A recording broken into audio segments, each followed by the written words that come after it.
Here we are at part 2, page 550 of the special senses. We're taking a look here at how the optic nerve enters the back of the eye. Notice that the optic nerve is like a coaxial cable. It's this round universe with a actually open interior through which we have blood flowing in through the artery. This would be the optic nerve with its central artery and vein. That should be over here, okay? Central artery and central vein. The vein is coming back out again. If anything gets, how shall I say, the signs of inflammation, there could be some tightening in this area in which the artery will not be affected particularly, but the vein will be. And the vein will get, how shall I say, compromised. And the optic disc right here could get swollen in the case of inflammation, so we must be careful of that. Notice here that we have the layers here of the retina, and things are, shall we say, almost as if they're spears thrown into the choroid layer. There's no mixture, actually. The central vision has only cones, and the peripheral vision has only rods. And I've listed something here as a ratio, so cones are actually purely 1-to-1 ratio with the individual optic neurons, which means that in our central vision, which sees in color with cones, we have incredibly high resolution. However, it takes significant light to fire these guys all the way to threshold and actually get an action potential. So we have to use bright light when we're, and hopefully full spectrum light. Sunlight, of course, is the ideal. And then we'll be able to see what we're reading or looking at close up.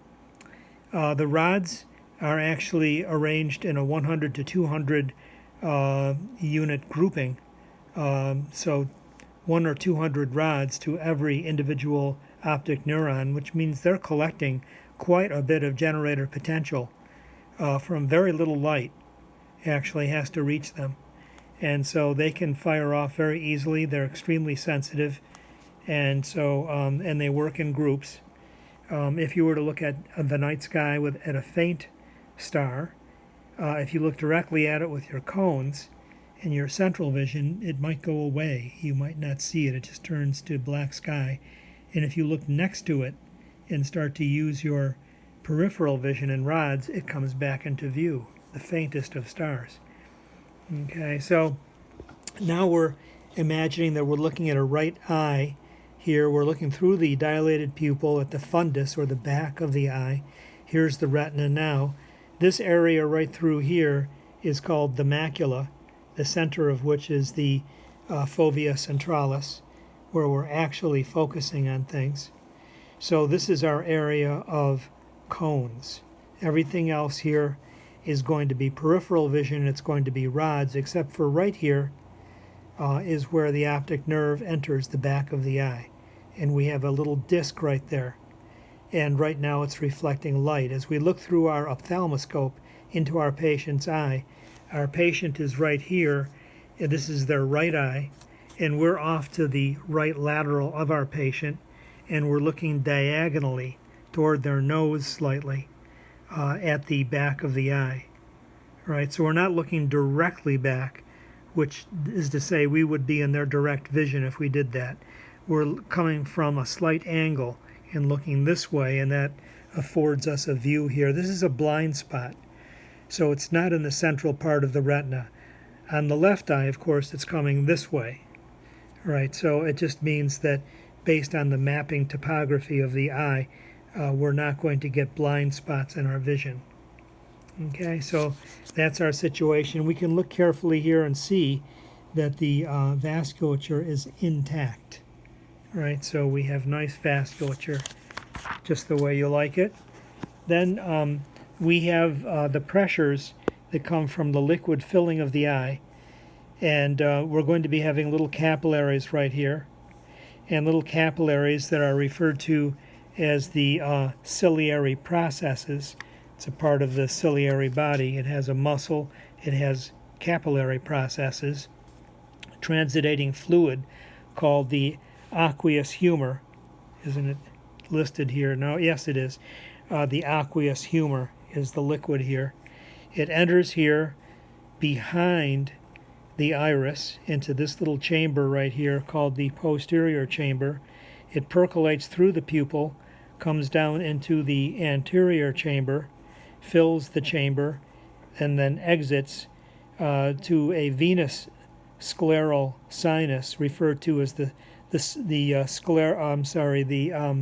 not the sphincter of Oddi, the canal of Schlemm, excuse me, Schlemm, the canal of Schlemm. This gets the fluid back into the venous side of the bloodstream.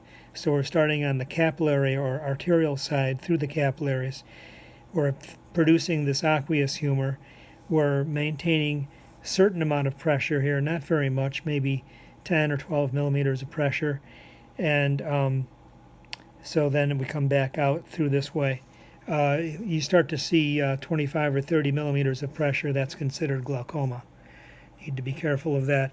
The other thing here is that notice that the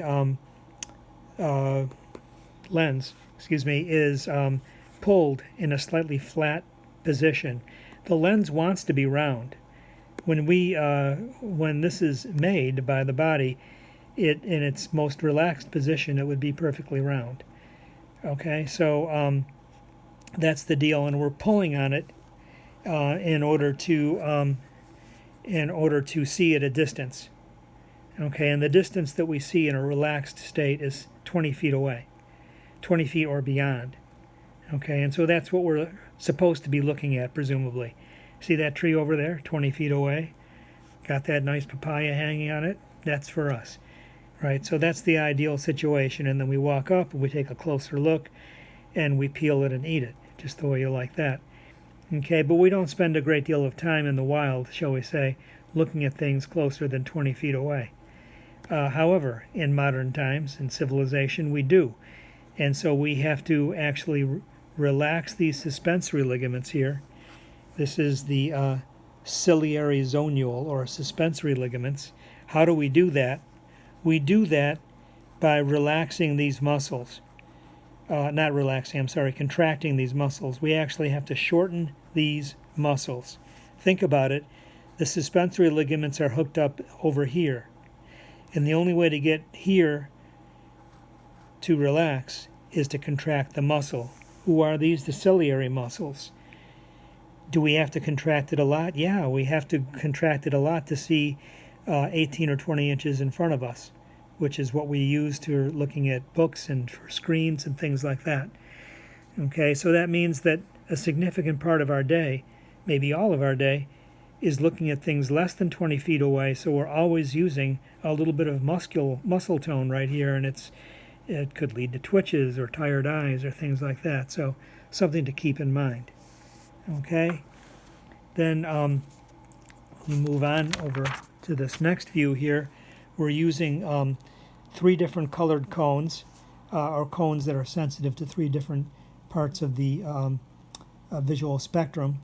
So we have rods that can see more or less in the more red range, cones that can see in the red range, and then cones that can see in the green range, central, and then cones that can see all the way over to the blue range here at very low nanometers.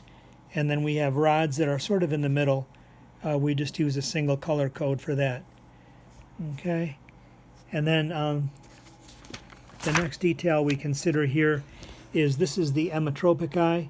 The emmetropic eye is perfectly round, presumably, and we can focus things on the back of the eye here on the retina.